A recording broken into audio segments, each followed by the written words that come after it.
Hello everyone, आप सबको मेरा प्यार भरा नमस्ते।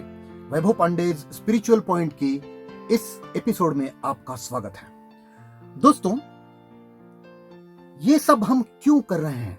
वैभव पांडे स्पिरिचुअल पॉइंट के माध्यम से हमारी ये जो यात्रा, ये खोज जो चल रही है, इसके क्या मायने हैं?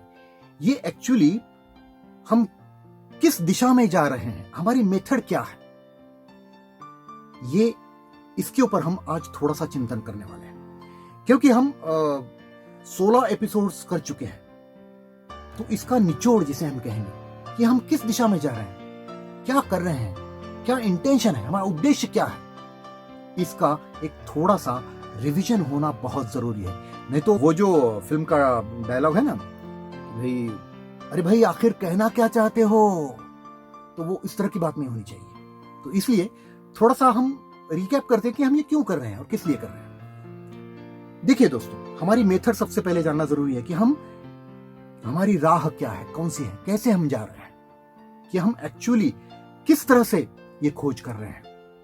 इसके लिए कुछ चीजें, हम कुछ सेंटेंसेस जो हैं आपके सामने अभी आएंगे स्क्रीन पर, आप उनका चिंतन कीजिए, ध्यान से पढ़िए, ध्यान से समझिए इन सभी सेंटेंसेस को।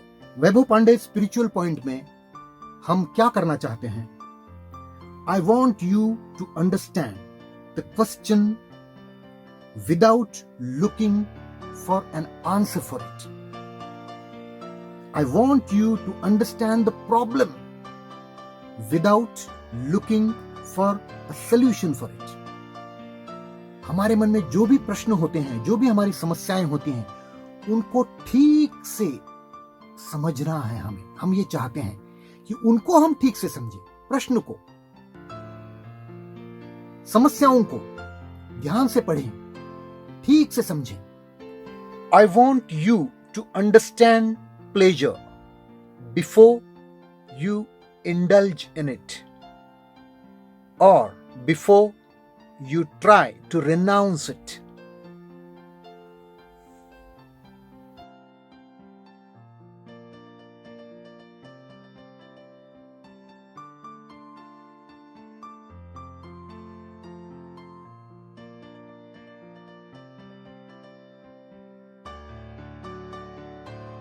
क्योंकि उन समस्याओं में ही, उन प्रश्नों में ही उनका उत्तर, उनका सॉल्यूशन छुपा हुआ है।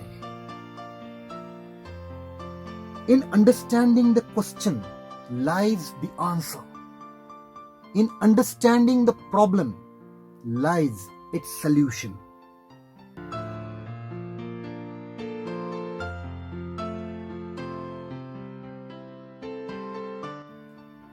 And this answer, solution may or may not be according to a predetermined social structure, according to an idea of the society. Nevertheless, it is definitely an answer. It is definitely a solution. देखिए, ये प्रश्न, इस प्रश्न को, इस समस्या को, हमारे प्रश्नों को, हमारी समस्याओं को जब हम समझेंगे, तो जो सॉल्यूशन, जो उत्तर हमें मिलेगा, वो हो सकता है कि समाज का जो ढांचा बना हुआ है उससे मेल न खाता हो, या फिर हो सकता है कि मेल भी खाए। दोनों चांसेस हैं। लेकिन अगर मेल भी नहीं खाता हो समाज के ढांचे से, फिर भी वो एक समाधान जरूर है, वो एक उत्तर जरूर है। ये बात समझने की आवश्यकता है।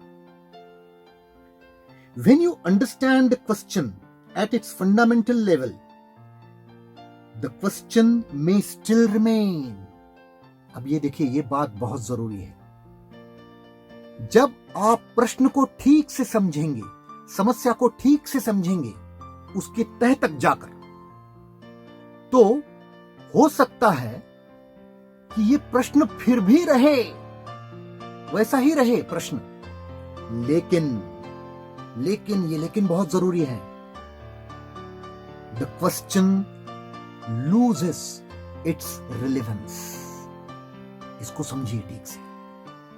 ठीक से समझिए इसको। The question loses it's relevance. वो प्रश्न भले ही वैसा ही रहे, लेकिन उसका महत्व नहीं रहता है बाद में कोई, जब आप उसको ठीक से समझ लेते हैं तो।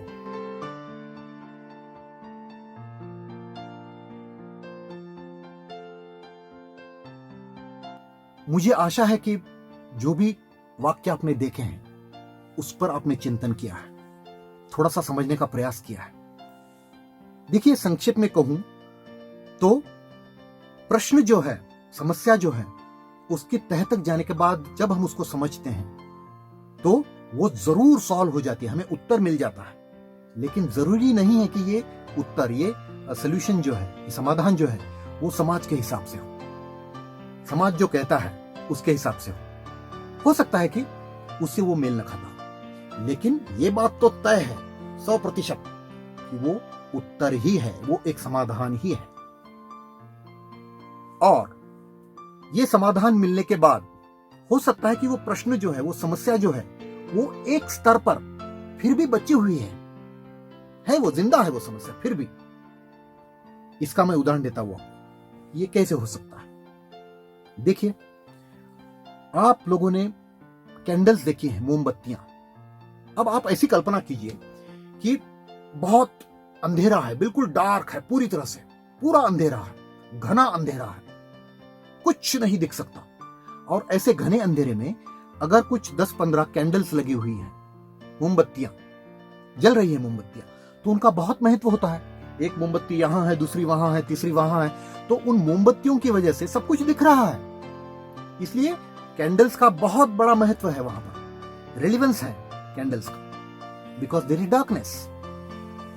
लेकिन जब, अब कल्पना कीजिए कि कैंडल्स वैसे ही जल रही हैं, लेकिन सूरज उग जाता है। मान लीजिए कि सूरज उग जाता है, सूरज आ जाता है, तो फिर क्या होता है? कैंडल्स तो वैसे ही जल रही हैं, कैंडल्स बुझी नहीं है, मोमबत्तियां जल रही हैं, लेकिन अब उनका महत्व नहीं रहा। Now they have no relevance.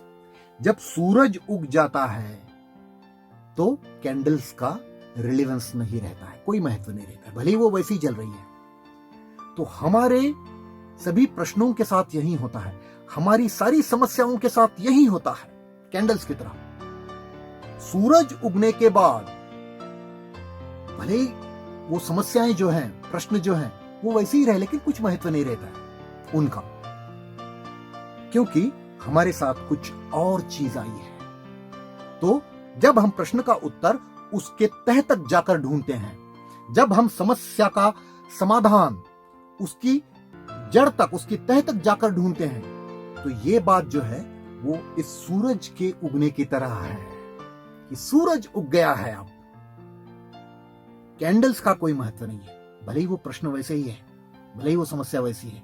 इस बात को समझिए। ये उदाहरण जो है, ये आप ध्यान में रखिए कि सूरज उगने के बाद कैंडल्स का रेलेवेंस खत्म हो जाता है, भले ही वो वैसी जल रही है। और ये हमारी मेथड है, ये हमारी राह है। वैभव पांडे स्पिरिचुअल पॉइंट की राह जो है, ये कुछ इस तरह की है।